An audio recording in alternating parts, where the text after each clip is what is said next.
इथे आहे भांगसी माता गड आणि या मंदिराला कित्येक वर्ष कुणी बघू शकलं नाही।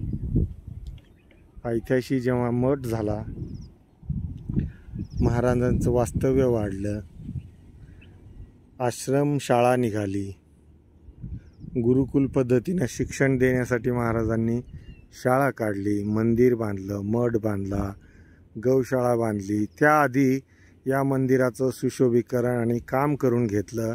संपूर्ण सुंदर मंदिर आधी तयार झाल्यावर भाविकांची गर्दी वाढली आणि येणाऱ्या देणगीतून हा पूर्ण परिसर यांनी सुसज्जित केला आहे।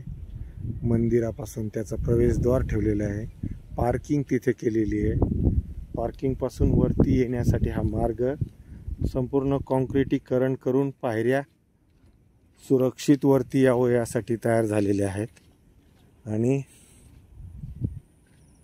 आपण या परिसरात बघू शकतो ह्या सगळ्या गोष्टीचा परिणाम आपल्या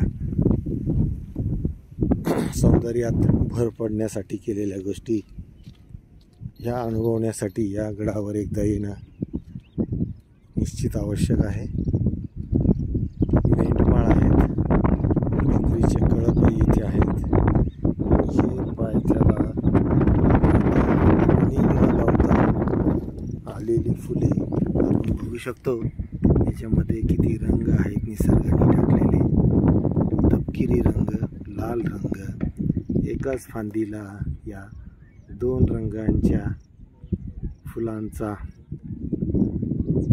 भाग आणि शेड, कधी डार्क दिसेल कधी लाईट दिसेल, पण झाड एकच आहे। अशी किमया निसर्ग इथे करतो आणि तेही फक्त पावसाळ्यात।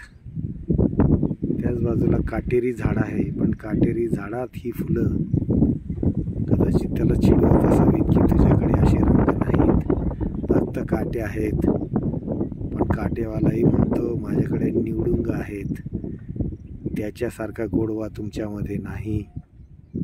अशी ही किमया संभाजीनगरमध्ये आहे।